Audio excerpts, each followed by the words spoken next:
মুনাফিকের লক্ষণ থাকলে তাকে কি বলতে হবে? মুনাফিকই বলতে হবে। আসুন সেই সূরাতুল মুনাফিকুন থেকে আমি যেখান থেকে তেলাওয়াত করেছি সেই তেলাওয়াতকৃত আয়াতের দিকে চলে যাচ্ছি। আল্লাহ তাআলা এই সূরাতে মোট 11টি আয়াত দিয়েছেন। এর প্রথম আয়াত থেকে এই সূরার নামকরণ করা হয়েছে সূরাতুল মুনাফিকুন। আল্লাহ রাব্বুল আলামিন বলেন, ইযা জাআকাল মুনাফিকুনা ক্বালু নাশহাদু ইন্নাকা লারাসূলুল্লাহ ওয়াল্লাহু ইয়া'লামু ইন্নাকা লারাসূলুহু ওয়াল্লাহু ইয়াশহাদু ইন্নাল মুনাফিকিনা লাকাযিবুন। আমার বন্ধুগণ, প্রথম আয়াত থেকে এই সূরার নামকরণটা করা হয়েছে। মুনাফিকদের ব্যাপারে মহান রব্বুল আলামিন আরো জায়গায়, একাধিক জায়গায় তাদের চরিত্রের কথা তুলে ধরেছেন। তাদের ঠিকানা কোথায় হবে তাও কথা বলে দিয়েছেন। মুনাফিকদের জাহান্নামটা হবে অত্যন্ত ভয়ঙ্কর, তারা জাহান্নামের সবচেয়ে নিচে অবস্থান করবে। কাফেররা এত নিচে যাবে না, মুশরিক এত নিচে অবস্থান করবে না। মহান রব্বুল আলামিন বলেন, ইন্নাল মুনাফিকিনা ফিদ দারকিল আসফালি মিনান নার ওয়া লা তাজিদ লাহুম নাসীরা। জোরে বলুন আল্লাহু আকবার। মুনাফিকরা জাহান্নামের সবচেয়ে নিচে অবস্থান করবে, তাদের জন্য কোনো সাহায্যকারী থাকবে না। এখন প্রশ্ন হলো, হুজুর আমি তো আব্দুর রহমান, আমি তো আব্দুল মালিক, আমি তো আব্দুল গফুর, আমি তো আব্দুল করিম, আমি কেমন করে মুনাফিক হলাম হুজুর? আমি তো ঈমানদার, আমি তো ঈমান আনছি। এমন প্রশ্ন তো আসতেই পারে। আমার বন্ধুগণ, দুনিয়ার পাসপোর্ট দেখিয়ে, দুনিয়ার আইডি কার্ডের মধ্যে আপনার নাম মুসলমান, আপনার বাবার নাম মুসলমান, এমন পরিচয় আপনার থাকতে পারে।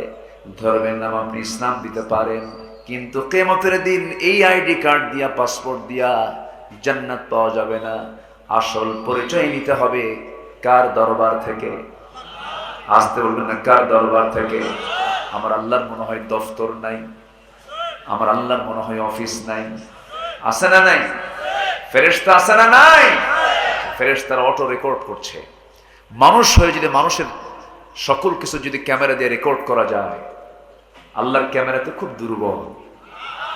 আল্লাহর ক্যামেরা দুর্বল। সম্মানিত ভাইয়েরা, সব রেকর্ড হয়ে যাচ্ছে, অটো রেকর্ড হয়ে যাচ্ছে। মুনাফিক কাকে বলে? আমি মুনাফিকের চিত্রগুলো কি কি হতে পারে, মুনাফিকের কিছু লক্ষণ আছে। সম্মানিত ভাইয়েরা, হাদিসকে সামনে রেখে এই লক্ষণগুলো আমি আস্তে আস্তে করে বলবো। যদি আমাদের সঙ্গে মিলে যায় তাহলে ভাবতে হবে আমরা কি হয়ে গেছি। আস্তে আমরা কি হয়ে গেছি? মুনাফিক হয়ে গেছি। তাহলে মুনাফিকের চরিত্র আমাদের থেকে মাইনাস করতে হবে, আমাদের থেকে মাইনাস করতে হবে, যেন মুনাফিকের কোনো সিমটম যেন আমাদের মধ্যে না থাকে। এই জন্যই আমি আজকে এই পয়েন্টে এই বিষয়ে কিছু কথা বলতে চাচ্ছি। এই বিষয় কি আমাদের সবার জানার দরকার আছে না নাই? আসতে বলবেন না, আছে না নাই? আল্লাহ তাআলা একটা সূরা নাযিল করেছেন মুনাফিকদের নিয়ে, কম কথা না। মুনাফিক হয়ে মরা যাবে না, কাফির হয়ে মরা যাবে না। হয়তো আপনি বলবেন, জন্মসূত্রে আমি মুসলমান, আমি কেমন করে কাফের হলাম, আমি কেমন করে মুনাফিক হলাম, আমি কেমন করে অমুসলিম হলাম? নির্বাচন কমিশনে নিজের আইডি কার্ড বানানোর জন্য এক বেচারা নাম জমা দিয়েছে, নাম হলো নজিবুল্লাহ। কিন্তু যেদিন কার্ড বিতরণ করার জন্য যেদিন দিন নির্ধারণ করেছে কার্ড নেওয়ার জন্য, সে যখন অফিসে গেছে কার্ড হাতে নিয়ে দেখে তার নাম নজিবুল্লাহর জায়গায় হয়ে গেছে নাউজুবিল্লাহ। কি হয়েছে? নাউজুবিল্লাহ। এটা না হয় সংশোধন করা যাবে, আপনি আবার অ্যাপ্লিকেশন করে নজিবুল্লাহ করে নিলেন নাউজুবিল্লাহ থেকে। কিন্তু আমার আল্লাহর আদালতে যদি আপনার নাম যদি মুনাফিকের তালিকায় যায়, এটাকে আপনি কখনো ফিরাতে পারবেন না। এই জন্য আমরা মুনাফিকের কাতারে থাকতে চাই না, কাফিরের কাতারে থাকতে চাই না, আমরা ফাসিকের কাতারে থাকতে চাই না, আমরা ইমানদারদের কাতারে থাকতে চাই। আমরা ফিলিস্তিনবাসীদের আদর্শে থাকতে চাই মুসলমান। সম্মানিত ভাইয়েরা, সম্মানিত বন্ধুগণ, আমাদের হৃদয়ে ক্ষত সৃষ্টি হয়েছে, রক্তক্ষরণ হচ্ছে হৃদয়ে। আমাদের প্রাণ প্রিয় মুসলিম ভাইদের রক্ত নিয়ে আজ বছরের পর বছর, যুগের পরে যুগ তারা খেলছে। মুসলমানদের লাশের উপরে তারা আনন্দ মিছিল করছে। আজকে যাদেরকে বসবাস করার জন্য তাদেরকে ভাড়া দেওয়া হয়েছে, যে অস্থায়ী তোমরা এখানে বসবাস করো, কোনো ভাড়াটিয়া যদি এসে বাড়ি দখল করে বলে এটা আমার নিজের বাড়ি, এটা কি বৈধ কথা না অবৈধ কথা? বৈধ কথা না অবৈধ কথা? আজকে যে টোটাল এরিয়া ছিল মুসলমানের, তার আজকে 65 থেকে 70% আজকে ইহুদির বাচ্চারা দখল করে রেখেছে। প্রতিনিয়ত শহীদ হয়ে যাচ্ছে আল্লাহর পছন্দের গোলামরা।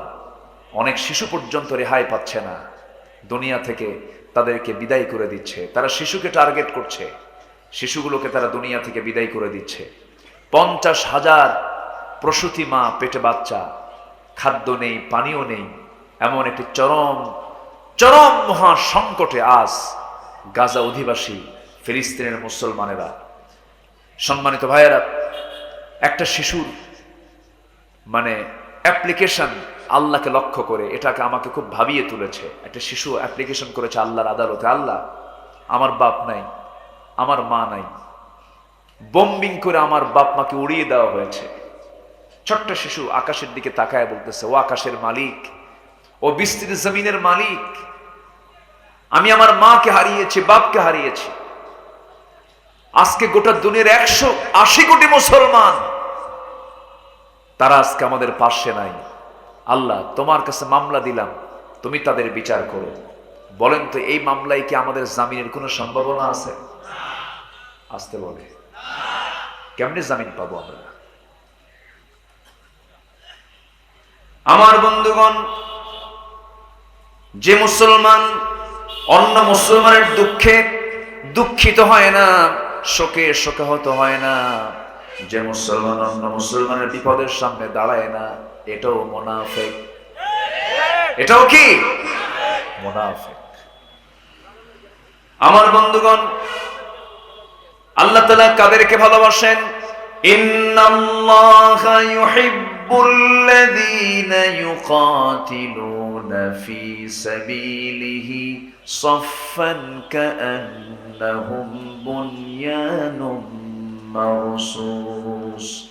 আল্লাহ রাব্বুল আলামিন ওই সমস্ত বান্দাদেরকে সবচেয়ে বেশি ভালোবাসেন যারা বাতিল শক্তিকে মোকাবেলা করার জন্য, আল্লাহর দ্বীনকে বিজয়ী করার জন্য, যারা আল্লাহর পথে সীসা ঢালা প্রাচীরের মতো মুসলমানরা পারস্পরিক ভ্রাতৃত্বের বন্ধনে আবদ্ধ হয়ে বাতিলদের মোকাবেলা করে।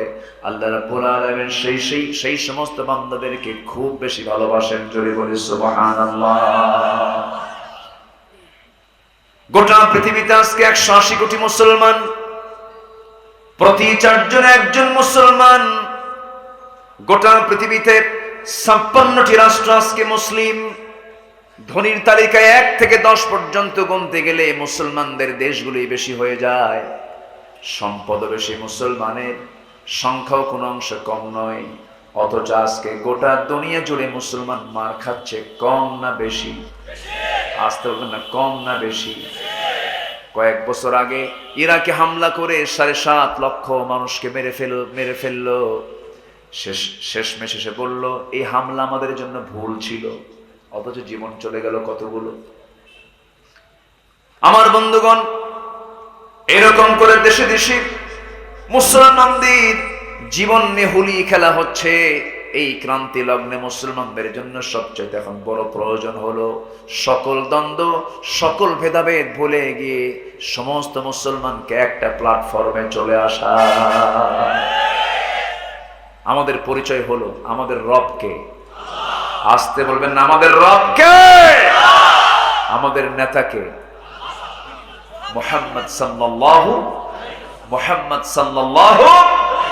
তাহলে আমাদের রব, নেতা, আমাদের সংবিধান, যে আমাদের সংবিধান কোরআন। এই তিনটার ভিতরে যারা প্যাঁচ লাগাবে জিব্বা টেনে ছিড়ব আমরা। এত দ্বন্দ্ব কেন? কেউ বুকে হাত বাঁধুক, সমস্যা নেই, কেউ নাভিতে হাত বাঁধুক, তাতেও সমস্যা নাই। সৌদি আরবে যান, এগুলো নিয়ে কোনো কথাই নেই। কেউ আমিন আসতে বলুক, কেউ জোরে বলুক, এগুলো বড় কোনো বিষয় নয়। এরপরে কেউ আমিন কেউ কি বলে, কেউ মোনাজাত করুক আর কেউ মোনাজাত না করুক ফরজ নামাজের পরে। তারাবি নামাজ 8 রাকাত পড়ুক, 20 রাকাত পড়ুক, বেতের নামাজ 1 রাকাত পড়ুক, 3 রাকাত পড়ুক, রসুল নূর মাটি, এরপর মিলাদ সিরাত, এই সমস্ত বিষয় নিয়ে এখন দ্বন্দ্ব করার সময় নয়। এই সুযোগে আমার ভাইদেরকে মেরে শেষ করে দিচ্ছে তারা। এগুলো দেখা যাবে না। সকল ভেদাভেদ ভুলে আমরা 2 থাকবো না 1 হব? পৃথক থাকবো না 1 হব? 1 হওয়ার হুকুম কে দিয়েছেন? আসতে বলবেন না, কে দিয়েছেন? যারা দ্বন্দ্ব লাগায় তারা মুনাফিক। আমি কি লক্ষণগুলো বলে দিচ্ছি না? লক্ষণ কয়টা বললাম? মনে আছে কি আপনাদের? লক্ষণ কয়টা বলেছি? 2টা বলেছি। যারা মুসলমানদের দুঃখে দুঃখিত নয়, মুনাফিক। আর আরেকটা কি বললাম? হ্যাঁ, যারা দ্বন্দ্ব লাগায় তারাও কি? মুনাফিক। আমার বন্ধুগণ, সংকট দূর করার জন্য চেষ্টা চালাতে হবে মুসলমান। আমরা এমন একটা সময় এখানে একত্রিত হয়েছে, সংখ্যা কিন্তু এখানে কম নয়। আল্লাহ তাআলা কি সুন্দর করে এক জায়গায় বলছেন, ইয়াকুম মিনকুম 20 সাবিরুন ইয়াগলিবু 200। তোমরা যদি ইমানদার 20 জন পুরুষ সামনে দাঁড়াও, ইমানদার যদি দাঁড়াও, 200 জনকে তোমরা পরাজিত করতে পারবে। কার কথা? আসতে বলবেন না, কার কথা? ইসরায়েল হলো গোটা পৃথিবীর সবচেয়ে শক্তিধর, অ্যাটম বম শক্তিধর একটা রাষ্ট্রের নাম। গোটা পৃথিবীর অর্থনীতির চাকা যারা নিয়ন্ত্রণ করে, আমেরিকার অর্থনীতিও তারা নিয়ন্ত্রণ করে। এই ইহুদি এই বিশাল এত শক্তিধর রাষ্ট্রের এই বিশাল বড় সামরিক শক্তিকে এক মুহূর্তের মধ্যে তারা নাস্তানাবুদ করে দিয়েছে। মুসলমানেরা অন্য কোনো অস্ত্র দিয়ে নয়, অন্য কোনো শক্তি দিয়ে নয়, একমাত্র কার সাহায্য? আসতে বলবেন না, কার সাহায্য? আল্লাহর সাহায্য। কিছুই লাগবে না, শুধু মুসলমান এক হয়ে যাবে। বিজয় দিবেন কে? আসতে বলবেন না, বিজয় দিবেন কে? কিন্তু এক হওয়ার মাঝে বিভেদ সৃষ্টি করার জন্য কিছু মুনাফিক আছে না নাই? সেই মুনাফিকদের বিরুদ্ধে সংগ্রাম করতে বলেছেন কে? আল্লাহ রাব্বুল আলামিন সুন্দর করে বলছেন, ইয়া আইয়ুহান নাবিয়্যু জাহিদিল কুফফারা ওয়াল মুনাফিকিন ওয়াগলুয আলাইহিম ওয়া মাআওয়াহুম জাহান্নাম ওয়া বি'সাল মাসীর। জোরে বলুন আল্লাহু আকবার। আরো জোরে বলুন আল্লাহু আকবার। হে নবী, আপনি কাফিরদের বিরুদ্ধে জিহাদ করুন, মুনাফিকদের বিরুদ্ধে সংগ্রাম করুন। কিন্তু জিহাদকে আজকে জঙ্গের সঙ্গে তুলনা করতে চায় এমন কিছু লোক আছে না নাই? বলে, জিহাদ এবং জঙ্গিবাদ কি এক কাজ নাকি? এক কাজ নয়। এই দেশ স্বাধীন হওয়ার জন্য কি রক্তের প্রয়োজন হয় নাই? আসতে বলবেন না, হয় নাই? হয়েছে। লক্ষ লক্ষ মুক্তিযোদ্ধা, লক্ষ লক্ষ ভাই বোনের জীবনে রক্তের বিনিময়ে দেশ স্বাধীন হয়েছে। একটা দেশ স্বাধীনের জন্য যদি জীবন দেওয়ার প্রয়োজন হয়, দিন তো এমনি এমনি কায়েম হবে না। দিন কায়েমের জন্য অসংখ্য পয়গম্বর দুনিয়া থেকে শাহাদত বরণ করেছেন, দুনিয়া থেকে বিদায় নিয়েছেন। আমার নবীজি দন্দন মোবারক শহীদ হয়েছে, মাথায় রক্ত গড়ে গড়ে পড়েছে, লোহার ফোলা মাথার মধ্যে ঢুকেছে, গালের মধ্যে ঢুকেছে, দেশ থেকে বিতাড়িত হয়েছেন। রাসূল গালি শুনেছেন, তুমি মিষ্টি খাওয়া সুন্নাত মানবা, দাঁত ভাঙা সুন্নাত মানবা না, তুমি মুনাফিক, তুমি মুনাফিক। কষ্ট হচ্ছে? কথা বলবো? বলবো, কথা বলবো? জোরে বলি ইনশাআল্লাহ। আমি খুবই আনন্দ পাচ্ছি আপনাদেরকে দেখে। কে বলেছে এটা শিবগঞ্জ? এটা তো ইসলামগঞ্জ। ওই শিব টিপ তো নাই, তাই না? তবে হিন্দু ভাইদের ধর্ম নিয়ে আমরা কোনো বাজে কথা বলবো না। আমার দেশের হিন্দু ভাইয়েরা আমার দেশের জামাই আদরেই থাকে, আলহামদুলিল্লাহ বলেন। আমরা সম্মান করতে শিখেছি, ইসলাম শিখিয়েছে। আমরা মন্দির পাহারা দেওয়ার জাতি।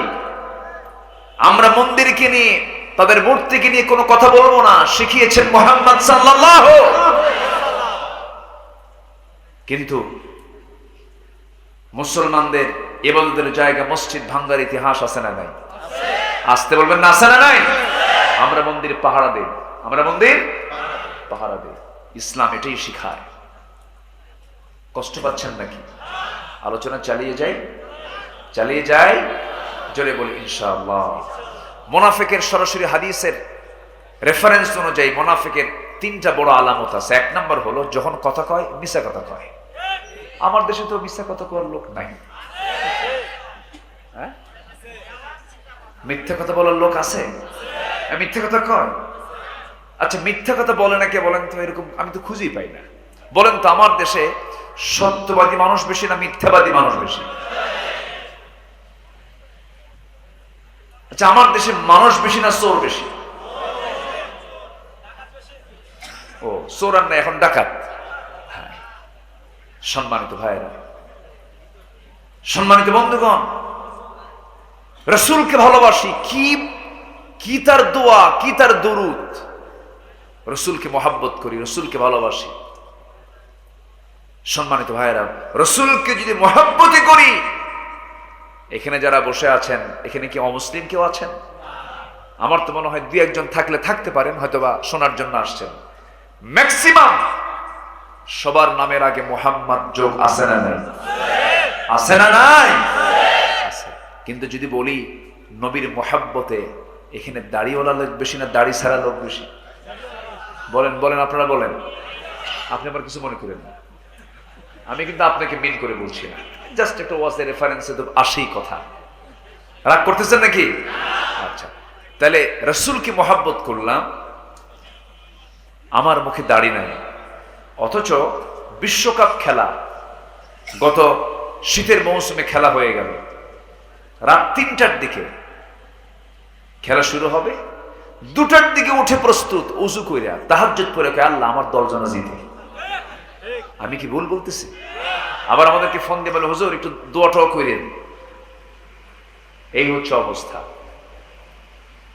মেসির খেলা দেখলো, মেসির জার্সি গায়ে পড়লো 10 নাম্বার, আছে কিনা বলেন? আমি কি ভুল বলছি? নবীর উম্মত গায়ে দিছে কার জার্সি? মেসির জার্সি। মেসির মাথার চুলের স্টাইল করে। যখন বলা হয় এই ছেলে তোমার মাথার চুল কাটছো কার মডেলে? কে মেসি। তুমি কি নেইমার? তুমি কি কুত্তা? আছে না নাই? আজ মুসলমানদের সেই তাহজিব তামাদ্দুন গুলো কোথায়? মুখে দাড়ি নাই, অথচ আমি মুসলমান, নবীর উম্মত দাবি করছি। রাসূলের মুখের দাড়ি, এটা শুধু রাসূলের মুখের দাড়ি নয়, আদম থেকে নিয়ে রাসূল পর্যন্ত সব নবীর মুখে দাড়ি ছিল। অথচ নবীর মডেল ভাল লাগে না, মেসির মাথার চুল কাটা ভাল লাগে। ট্যাটু আঁকায়, ট্যাটু আছে না? ট্যাটু আঁকানো হারাম। ট্যাটু আঁকানো কি বলেন? হারাম। সম্মানিত ভাইয়েরা, সম্মানিত বন্ধুগণ, আরেকটা প্রশ্ন করি। এই জায়গায় যারা বসে আছেন, বিড়ি খাওয়া লোক বেশি না বিড়ি ছাড়া লোক বেশি? বলতো বিড়ি খাওয়া, কিন্তু বিড়ি খাওয়া কি কোনো ভালো কাম না অকাম? আস্তে করে বলেন তো, এটা কোনো কাম? এটা বলেন তো, কোন ডাক্তার কি কয় যে বেশি করে বিড়ি খাবেন? এরকম কেউ কিছু কয়? যা শুধু ঢুকায় আর বের করে দেয়। চুল পরিমাণ কোন বান্দার দেহের জন্য কোনো কল্যাণ নাই। খাচ্ছে, শত শত কোটি টাকা খরচ করছে বিড়ির পিছনে। এমন একটা গোষ্ঠী আমার দেশে কম না বেশি? আসতে বলবেন না, কম না বেশি? তাহলে এটা কি খরচ না অপচয়? অপচয়কারী কার ভাই? বলেন কার ভাই? আবার প্রশ্ন করে হুজুর বিড়ি খাওয়া কি জায়েজ? মানে উনি জায়েজের চেষ্টায় আছে, এরকম আছে না? তুমি তো নিজেই বোঝো যে এটা জায়েজ না জায়েজ। ওয়ালা তুলকু বিআইদিকুম ইলা তাহলুকা, নিজকে তুমি ধ্বংসের দিকে ঠেলে দিও না। বিড়ি খেয়ে খেয়ে লাংস নষ্ট করলা, দোষ কার? আল্লাহ কইছে, আল্লাহর দোষ। লাঞ্চ ফ্রেশ করে দিয়েছেন কে? বিড়ি খেয়ে নষ্ট করলো কে? সলিমুদ্দিন নিজে নষ্ট করছে। একটু নিজের বিবেককে খাটান, নিজের বিবেককে একটু প্রশ্ন করুন, বারবার ঘন ঘন প্রশ্ন করুন। এই যে মাহফিল শুনতে আসছেন, আপনারা বাড়িতে ফিরে যাবেন, বাড়িতে যে বাসায় ফিরবেন সেই বাসার মূল বাড়ির মালিকটা নাই। বাপ চলে গেছে, দাদা চলে গেছে, দাদার ভিটায় আপনি আছেন, আপনিও চলে যাবেন। আপনার জায়গায় আপনার ছেলে সমস্ত সম্পদগুলো দখল করে ফেলবে। একটু চিন্তাশীল হওয়া দরকার, একটু ভাবুক হওয়া দরকার। আল্লাহ চিন্তাশীল হতে বলেছেন, খাওয়া দাও, ফুর্তি করো, দুনিয়াটা মস্ত বড়। এই কথা শয়তান থেকে এসেছে। শয়তান এমন জাতীয় কথা শিখায় দেয়, কিন্তু বান্দা খাবে চিন্তা করবে, পড়বে চিন্তা করবে, চলবে চিন্তা করবে। যে কোনো কাজ করতে গেলে হুকুম মেনে চলতে হবে কার? আসতে বলবেন না কার? আমি যখন পানি পান করতে যাব তখন কোন হাতে পানি পান করব? আসতে বলবেন না কোন হাতে? আমি যখন খেতে বসবো তখন প্লেটটা যখন খাওয়ার শেষে সেই প্লেটের ভাতগুলোকে রেখে দেবো না মুছে মুছে খাবো? মুছে মুছে খাবো, কারণ মেডিকেল সায়েন্সে বলতেছে খাবার যখন বান্দা প্লেটে নিয়ে নেয় সমস্ত প্রোটিনগুলো প্লেটের নিচে গিয়ে জমা হয়।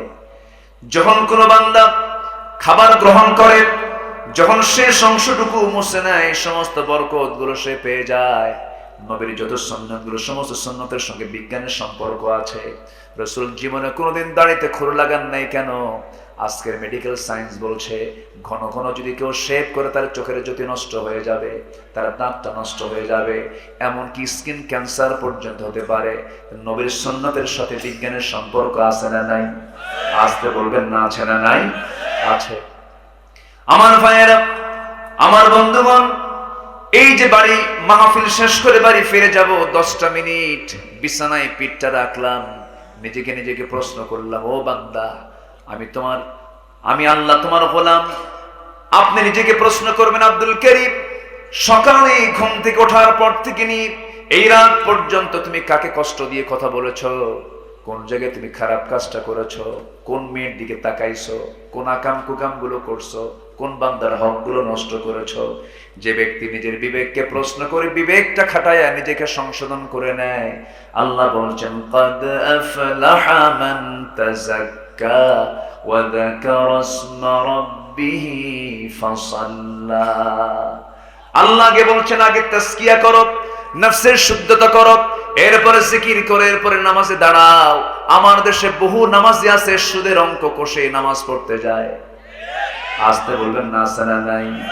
আমার দেশে মনে হয় সুদখোর নাই। আসতে বলবেন না আছে না নাই? শিবগঞ্জে সুদ তো চলেই না। সুদ আছে? আবার দেখেন আমি আবার কোন পয়েন্টে উঠলাম, কোন পয়েন্ট শুরু করলাম না জানি আবার কে দৌড় মারে। এই সময় যে যাবে ভাববো ওটাই সুদ খায়। বসে কথা বহু আছে, আস্তে আস্তে করে বলছি, কষ্ট পাচ্ছেন না তো? আমার ভাইয়েরা, ইমানদার কখনো প্রতিহিংসা পরায়ণ হবে না, প্রতিশোধ পরায়ণ হবে না, সবাইকে মাফ করে দেওয়ার টেন্ডেন্সি তার মাথার মধ্যে থাকবে। আমার নবীজি একদিন ক্যান্সার সাহাবীকে দেখে বলছেন, ও সাহাবীরা, তোমরা কি জানো এই দরজা দিয়ে যে আনসার সাহাবীরা ঢুকলো এই সাহাবী জান্নাতি? সাহাবীরা আশ্চর্য হয়ে গেলেন। দ্বিতীয় দিন একই কথা বললেন, তৃতীয় দিন একই কথা বললেন। একজন সাহাবী মনে মনে চিন্তা করলেন, এই সাহাবীর বাড়ি পর্যন্ত যাব, দেখি সে কি ব্যক্তিগত আমলগুলো করে। আব্দুল্লাহ ইবনে ওমর চলে গেলেন, তার পিছু ধরলেন, তিনি তার বাড়িতে গেলেন। 3 দিন পর্যন্ত তার সঙ্গে অবস্থান করলেন, ব্যতিক্রম কিছু পেলেন না।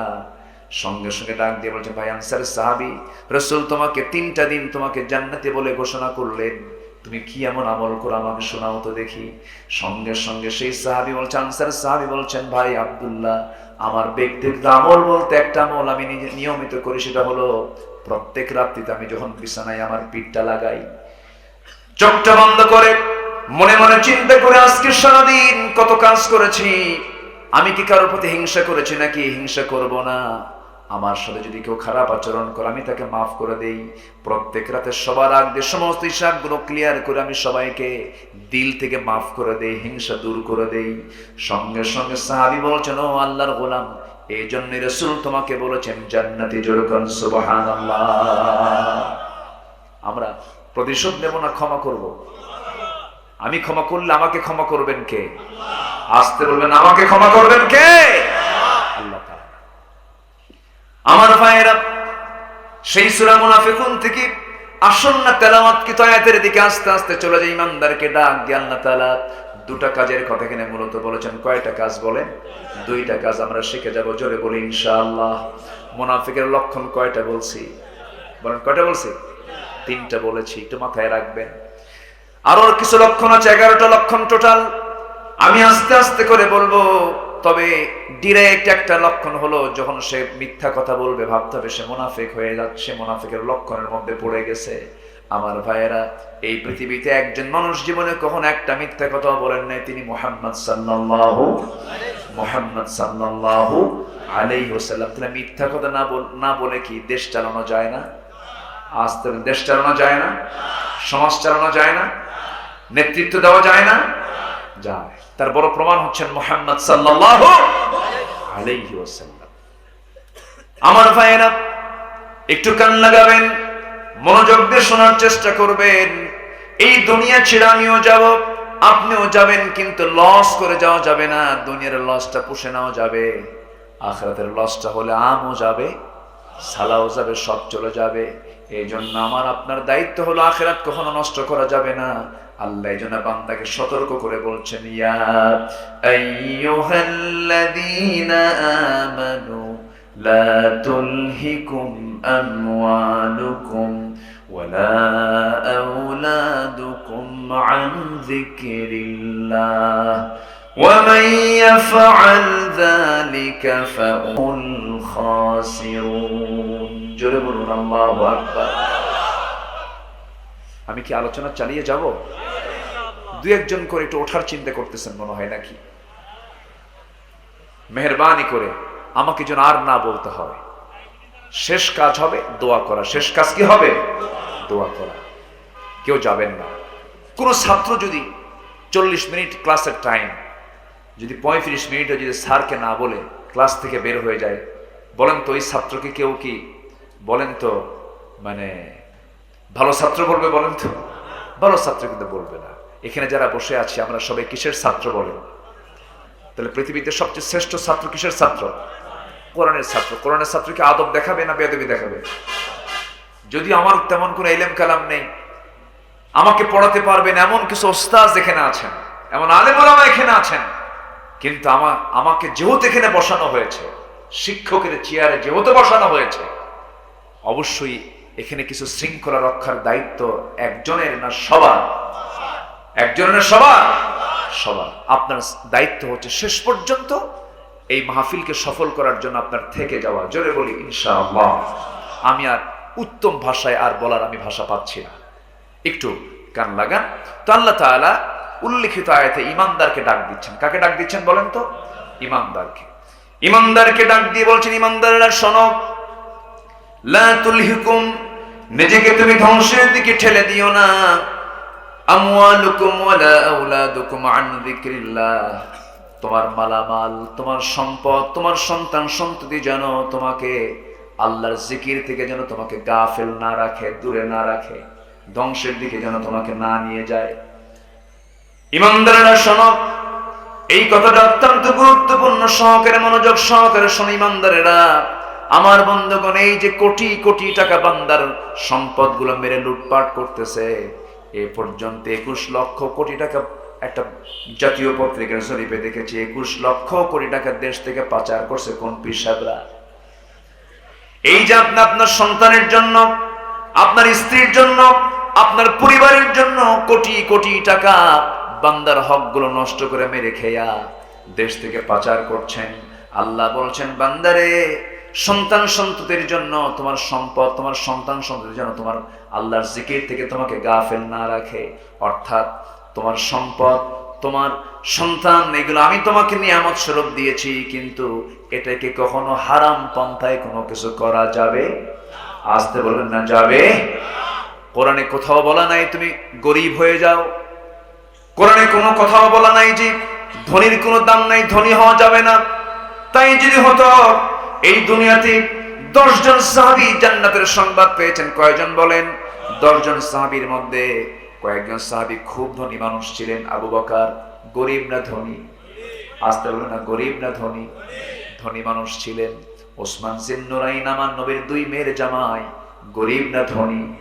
7,000 কোটি টাকার মালিক ছিলেন তিনি। 7,000 কোটি টাকার মালিক তিনি ছিলেন। আব্দুর রহমান ইবনে আউফ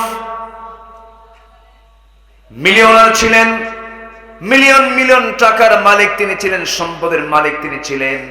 জান্নাত পেতে তাদের কোনো সম্পদ বাধা হয়নি, কারণ সম্পদ কামাই করেছেন, খরচ করেছেন কার পথে? আসতে বলবেন না, কার পথে?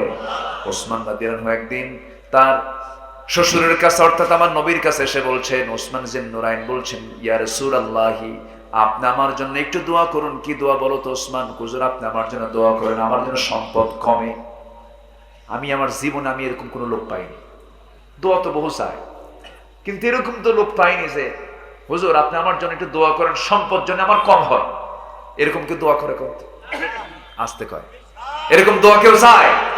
কিন্তু ওসমান এমন ধনী, রাসূলের কাছে এসে বলছেন, ইয়া রাসূলুল্লাহ আপনি আমার জন্য দোয়া করেন, আল্লাহ যেন আমার সম্পদ কমায় দেন। আমার নবীজি বললেন, ওসমান শোনো, তোমার জীবন সম্পর্কে আমার একটু জানার দরকার আছে। কি হুজুর আপনি বলেন? রাসূল বলছেন, তুমি যখন উটের পিঠে বসো, উটের পিঠে বসে যখন খাইতে নাও, সেই সময় কেমন করে তুমি খাবারগুলো খাও? সেই সময় তিনি বলছেন, ইয়া রাসূলুল্লাহ উটের পিঠেও যদি আমি বসে বসে খাইতে নেই, হঠাৎ করে যদি আমার খাবারের জায়গা থেকে যদি একটা দানা যদি খাবার যদি নিচে পড়ে যায়, আমি উটকে বসায়া দিয়ে সেই দানাটা তুলে নিয়ে ধুয়ে সেই দানাটা আবার মুখে আমি উঠায় নেই। সঙ্গে সঙ্গে রাসূল বলছেন, ওসমান তোমার সম্পদ কোনোদিন ফুরাবে না, তোমার সম্পদ কোনোদিন ফুরাবে না। আমার বন্ধুগণ, আমি সম্পদ কামাই কোনো বাধা মনে করছি না, কিন্তু সম্পদ ইনকাম করেছেন কোন জায়গা থেকে, খরচ করছেন কোন পথে, এই জবাব না দেওয়া পর্যন্ত আপনি আসলে এক কদম সামনে নিতে পারবেন না। বলেছেন মুহাম্মদ সাল্লাল্লাহু আলাইহি ওয়াসাল্লাম। এই জন্য আমার বন্ধুগণ, আল্লাহ তাআলা এখানে সন্তানের কথা বলেছেন, সম্পদের কথা বলেছেন।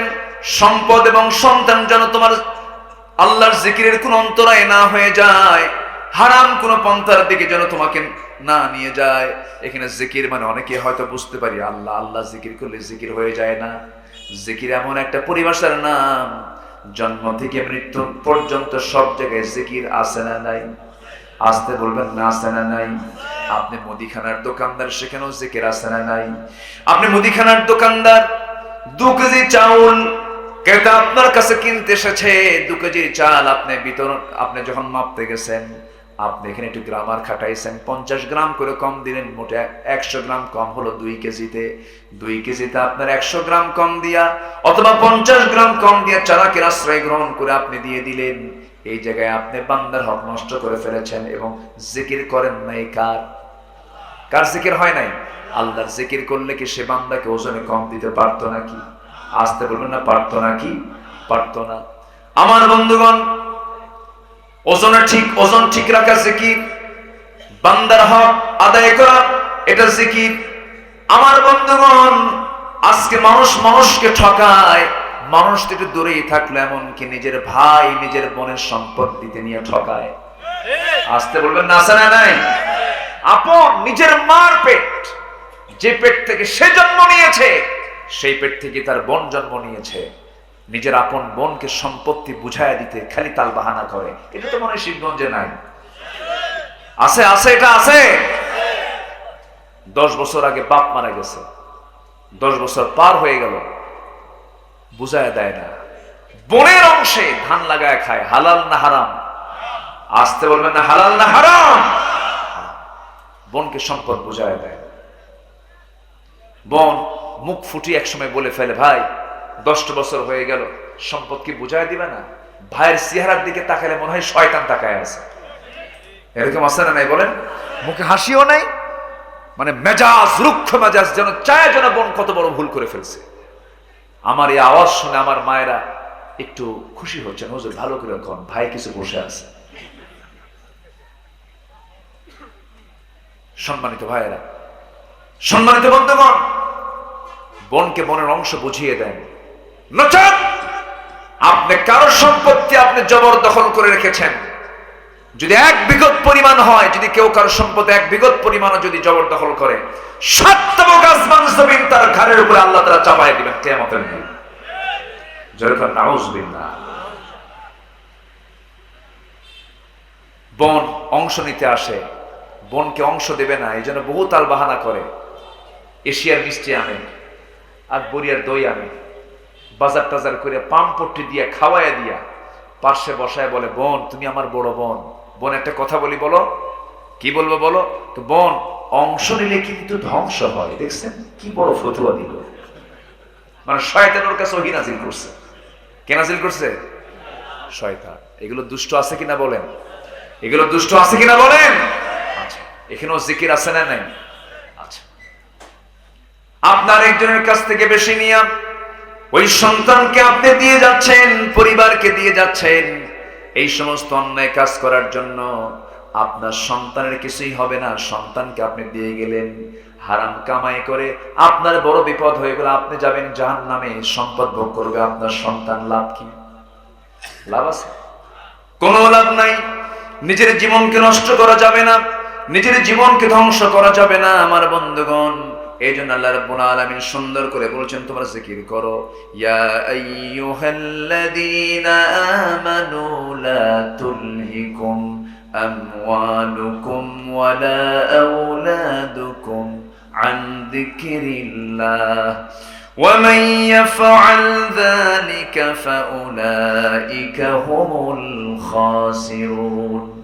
এই সমস্ত কাজ যারা করবে তারা বড়ই ক্ষতিগ্রস্ত। খুসরান আর নোকসানের মধ্যে তফাৎ আছে।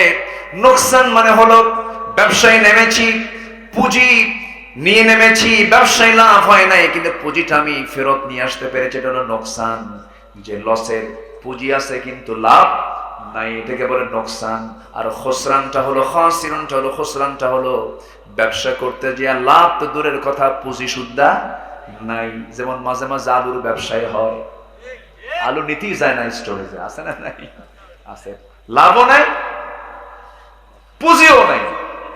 লাভ তো নাই, পুঁজি সুদ্ধা আউট, এটাকে বলা হয় খাসিরুন। যারা এই সমস্ত কাজ করবে তারা ক্ষতিগ্রস্ত হবে, লাভ এবং পুঁজি সব হারিয়ে ফেলবে, আমও যাবে সালাও যাবে। কার কথা? আসতে বলবেন না, কার কথা? আমার বন্ধুগণ, ব্যবসা যেন তোমাকে নামাজ থেকে গাফেল না রাখে, সম্পদের আধিক্যতার চাওয়া যেন তোমাকে নামাজ থেকে গাফেল না রাখে। বহু ব্যবসায়ী আছে আমার দেশে, আজান হয়ে যায়, হিসাব বন্ধ হয় না, অথচ বলা হচ্ছে হাইয়া আলাস সালাহ, হাইয়া আলাল ফালাহ, নামাজের দিকে আসো, কল্যাণের দিকে আসো। নামাজের কোনো খবর রাখে না, ধারে না। আমার দেশের নামাজি বেশি না বেনামাজি বেশি? আসতে বলবেন, নামাজি বেশি না বেনামাজি বেশি? নামাজ তো পড়েই না, আবার বুক উঁচু করে বলে আমি একটা মুসলমান। নামাজ না পড়ে আমার তো ঈমান ঠিক আছে, জোরে কর নাউজুবিল্লাহ। এই জাতীয় কথা বললে কি এই কথা কি সত্য হতে পারে নাকি? জাহান্নামে যাওয়ার বেশ কিছু কারণ আছে, কিন্তু বান্দা জাহান্নামে যাবে, বান্দা জাহান্নামে যাবে বেশ কিছু কারণের মধ্যে 1 নাম্বার কারণ আল্লাহ রাব্বুল আলামিন তুলে ধরেছেন। আল্লাহ রাব্বুল আলামিন বলছেন, মা সালাকাকুম ফি সাকার ক্বালু লাম নাকু মিনাল মুসাল্লিন ওয়া লাম নাকু নুতঈমুল মিসকিন ওয়া কুন্না নাখুদু মাআল খায়িদিন। ও জাহান্নামীরা, আজকে তোমরা জাহান্নামে কেন? জাহান্নামীরা বলবে, আমরা আযান শুনেছি, আকামত শুনেছি, কিন্তু মসজিদে যাই না, এই জন্য আজকে আমরা জাহান্নামে। আমার বন্ধুগণ, সেজন্য আজকে সিদ্ধান্ত নেব, কোন কাজ যেন আল্লাহর জিকির থেকে আমাদেরকে দূরে না রাখে। আযান শোনার সঙ্গে সঙ্গে কোথায় যাব? আসতে বলবেন না, কোথায় যাব? মসজিদে চলে যাব। যে দলে নামাজ নাই, যে দলীয় কার্যক্রমে নামাজ নাই, যে নেতৃত্বে নামাজ নাই, যে নেতার নামাজ নাই, সে নেতার মুখে আমরা জুতা মারি, থুতু মারি। মুসলমান দেখলাম তো বহু কিছু, অনেক কিছুই দেখলাম আমরা। সম্মানিত বন্ধুগণ, যে নেতৃত্বের সাথে নবীর নেতৃত্বের মিল নেই, সেই নেতৃত্ব হলো জাহেলিয়াতের নেতৃত্ব। ওই নেতৃত্ব আমরা মানি না মুসলমান। সম্মানিত ভাইয়েরা, সবার আগে আমাদের একটা হিসাব নিতে হবে, আজান হওয়া মাত্রই কোথায় চলে যাব? সবাইকে এই জিকির করতে রাজি আছেন? 5 ওয়াক্ত নামাজ পড়তে রাজি আছেন? কার একটা হাত তুলে দেখেন তো দেখি। জোরে বলি ইয়া আল্লাহ, আরো জোরে ইয়া আল্লাহ। আমাদেরকে 5 ওয়াক্ত সালাত আদায় করার তৌফিক তুমি আল্লাহ দিয়ে দাও। জোরে বলি আমিন, আরো জোরে আমিন, আরো জোরে আমিন। কষ্ট পেলেন? আফসোস, বুকটা ফেটে যায়। কত আন্দোলনের ডাক দেয়, কত জাতিকে নসিহত করে, অথচ নেতার মুখে একটা দিন নামাজের কোনো বক্তব্য নাই, নামাজের কথা বলে না, নামাজের কোনো আহ্বান নাই। কেন? কেন নেই? আপনি মুসলিম নাম ধরে আপনি মুসলমান পরিচয় দিচ্ছেন, অথচ আপনি নামাজের কথা বলেন না। নামাজ সকল ইমানদারের জন্য আদায় করা সুন্নত, নফল না ফরজ? সুন্নত, নফল না ফরজ? ফরজ। সমাজ থেকে সমস্ত ক্রাইম দূর হয়ে যাবে, সমস্ত দুর্নীতি বন্ধ হয়ে যাবে, সমস্ত হারাম বন্ধ হয়ে যাবে। আল্লাহ তাআলা নিজেই শর্ত জড়িয়ে দিয়েছেন, বান্দা শোনো, যদি তোমরা সমাজের মধ্যে 4টা বিধান জারি করে দাও, আল্লাহ নিজেই বলছেন আল্লাযীনা ইম্মাক্কান্নাহুম ফিল আরদি আকামুস সালাহ ওয়া আতাউস যাকাতা ওয়া আমারু বিল মা'রুফি ওয়া নাহাউ আনিল মুনকার ওয়া লিল্লাহি আকিবাতুল উমুর। জোরে বলুন আল্লাহু আকবার। এই দুনিয়াতে যাদেরকে ক্ষমতা দেওয়া হবে, 1 নাম্বার হলো তারা ক্ষমতা এসেই তারা নামাজের বিল আনবে, নামাজটা পাশ করে ফেলবে, নামাজটা কায়েম করবে। যে সমাজে নামাজ কায়েম থাকবে সেই সমাজে সুদ থাকবে, আস্তে সুদ থাকবে, জেনা থাকবে, ঘুষের কারবার থাকবে না। নামাজ কায়েম হলে সেই সমাজে এগুলো থাকতেই পারে না, যাকাত চালু হয়ে যাবে সেখানে। আমার ভাইয়েরা, যাকাত চালু হলে সুদ বন্ধ হয়ে যাবে। মহান রব্বুল আলামিন বলছেন, বান্দা শুধু আল্লাহ আল্লাহ জিকির করলেই তো জিকির হয় না। জিকির মানে হলো সকল জায়গায় কার বিধান মেনে চলা? আসতে বলবেন না, কার বিধান মেনে চলা? আল্লাহর বিধান মেনে চলা। প্রত্যেকটা জায়গায় হালাল কোন সন্ধান করে চলা, হালালকে মেনে চলা। আমার বন্ধুগণ, জিকির কাকে বলে একটু সাহাবীদের কথা মনে করলে জিনিসগুলো ক্লিয়ার হয়ে যাবে। ইসলামের দ্বিতীয় খলিফার নাম হচ্ছে ওমর। দ্বিতীয় খলিফার নাম কি? ওমর ফারুক রাদিয়াল্লাহু তাআলা আনহু। অর্ধ দুনিয়ার শাসক তিনি ছিলেন। তিনি নামাজ পড়াইছেন, আবার রাষ্ট্র চালাইছেন। একই ব্যক্তি যিনি শাসক, তিনি নামাজ পড়ালেন, আবার সমাজেও নেতৃত্ব দিলেন, রাষ্ট্র চালালেন।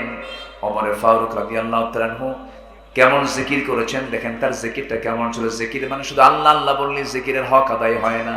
প্রত্যেকটা জায়গায় কার বিধানকে মেনে চলা? আসতে বলবেন না, কার বিধানকে মেনে চলা? আল্লাহর বিধানকে মেনে চলা। অর্ধ দুনিয়ার শাসক ওমর ফারুক রাদিয়াল্লাহু তাআলা আনহু, কিন্তু এত সিম্পল জীবন যাপন তিনি করতেন। সম্পূর্ণ আল্লাহর ভয়ে তিনি করতেন, আল্লাহর জিকিরের কারণে তিনি করতেন, আল্লাহকে স্মরণ রেখে তিনি এই সমস্ত কাজগুলো করতেন। তার কথাগুলো আমার প্রায় প্রায় মনে পড়ে যায়। আজকে যদি গোটা দুনিয়া জুড়ে 180 কোটি মুসলমানের জন্য যদি একটা ওমর যদি আল্লাহ তাআলা পাঠাতেন, গোটা দুনিয়া শান্ত হয়ে যেত। আমরা এই অশান্ত দুনিয়ার জন্য দোয়া করি, আল্লাহ তুমি তার রাসূল পাঠাবে না, তুমি তার কোন আম্বিয়া কেরাম পাঠাবে না, তুমি তো শেষ নবী পাঠিয়ে দিয়েছো, কিন্তু তুমি তো বলো নাই যে ওমর আসবে না, আবু বকর আসবে না। আল্লাহ এই জামানার জন্য, এই মাজলুম জনপদের জন্য মেহেরবানি করে আল্লাহ তুমি ওমরের মতো একটা নেতা তুমি আল্লাহ পাঠায়া দাও।